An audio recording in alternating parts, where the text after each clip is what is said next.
এখন আমরা আলোচনা করব ড্রিফট অ্যান্ড ডিফ্লেকশন লিমিটস। একটা বিল্ডিংয়ের যে ড্রিফট এবং ডিফ্লেকশনটা আসে উইন্ড লোডের জন্য, তার যে কিছু লিমিটেশন আমাদের বিএনবিসি কোড দিচ্ছে, তো সেই লিমিটেশন নিয়ে আমরা একটু বোঝার চেষ্টা করব। তো এখানে একটা কথা বলতেছে যে ফার্স্টে যে লিমিটেশনটা দিচ্ছে সেই লিমিটেশনে একটা কথা বলতেছে কোড, যে আদার দেন আর্থকক লোড, অর্থাৎ আর্থকক লোডের বাইরে যে আদার্স যে লোডগুলো আছে, তবে তার মধ্যে থেকে আমরা মেইনলি উইন্ড লোডটা নিয়েই কাজ করব, কারণ আমরা সাধারণত ডিজাইনের ক্ষেত্রে হাই রাইজ বিল্ডিংয়ে উইন্ড লোডটা নিয়েই কনসিডার করে থাকি, উইন্ড লোডটাকেই। তো এই ক্ষেত্রে যে লিমিটেশনটা দিচ্ছে, del is less than or equal 0.005 H for T less than 0.7 second. অর্থাৎ একটা বিল্ডিংয়ের যে টাইম পিরিয়ড, ন্যাচারাল যে টাইম পিরিয়ড, সেটা যদি 7 সেকেন্ডের কম হয় তাহলে এই লিমিটেশনটা ফুলফিল করতে হবে। আর যদি টাইম পিরিয়ডটা 7 সেকেন্ডের সমান বা তার থেকে বড় হয় তখন এই লিমিটেশনটা আমাদের ফুলফিল করতে হবে।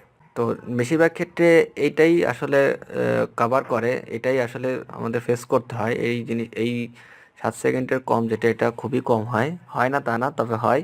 তো বেশিরভাগ ক্ষেত্রে দেখা যায় এটাই হয়। তো এখানে ডেল হচ্ছে ড্রিফট, এই ড্রিফটের যে ভ্যালু সেটা, তা এইটা থেকে বড় অথবা সমান হতে হবে 0.004 H। এইচটা হচ্ছে হাইট। এটা কোন হাইট? সাপোজ আমরা একটা বিল্ডিংয়ের 7 ফ্লোর থেকে 10 ফ্লোরের যে ড্রিফটটা হচ্ছে, সেই ড্রিফটটা আমরা চেক দিব যে 7 ফ্লোরে যে ড্রিফটের পরিমাণ সেই তুলনায় 10 ফ্লোরে যে ড্রিফটটা হচ্ছে সেটা ওকে কিনা, এটা আমরা চেক দিব।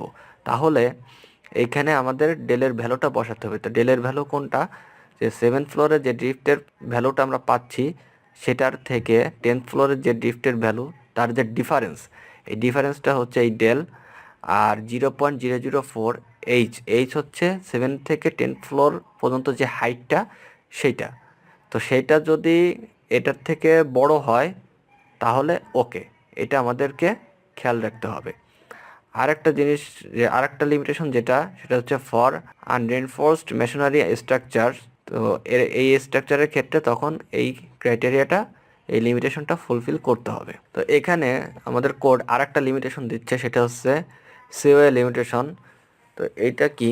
যে দ্য ওভারঅল সিওএ যে হরিজেন্টাল ডিফ্লেকশন, সিওএ লিমিটেশন হচ্ছে হরিজেন্টাল যে ডিফ্লেকশনটা at the top level of the building or structure due to wind loading. অর্থাৎ যে হরিজেন্টাল যে ডিফ্লেকশনটা হচ্ছে একেবারে টপ লেভেল থেকে নিচ পর্যন্ত পুরো বিল্ডিংয়ের উইন্ড লোডের কারণে, শ্যাল বি লিমিটেড, এর লিমিট হচ্ছে 1/500 Times of the total height of the building above ground. অর্থাৎ বিল্ডিংয়ের যে টোটাল যে হাইটটা আছে সেই হাইটের 1/500 টাইমস, এত গুণ এর বেশি হওয়া যাবে না হরিজেন্টাল ডিফ্লেকশন। এটা আরেকটা লিমিটেশন আমাদের দিচ্ছে। তো এই লিমিটেশনের ক্ষেত্রে আমাদের লোড কম্বিনেশন যেটা ইউজ করতে হবে সেটা হচ্ছে 1D plus 0.5L plus 0.7W।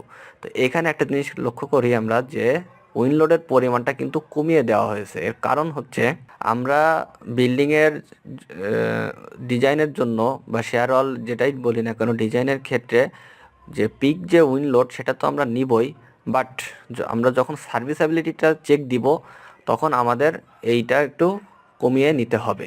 এই কথাটা আমাদেরকে পিএনবিসি বলতেছে। আর একটা লিমিটেশন দিচ্ছে, when considering serviceability under wind loading it is common to assume gross section properties for the beam column and joints. অর্থাৎ যদি বিল্ডিংয়ের উইন্ড লোডের যে সার্ভিসেবিলিটি, এটা যদি আমরা চেক দিই তখন আমাদের যে গ্রস প্রপার্টিস যে এরিয়া, বিম কলাম, জয়েন্ট, তখন শুধু সেইগুলোরই আমাদের চেক দিলেই হবে, পুরা বিল্ডিংয়ের আমাদের চেক দেওয়ার প্রয়োজন নাই।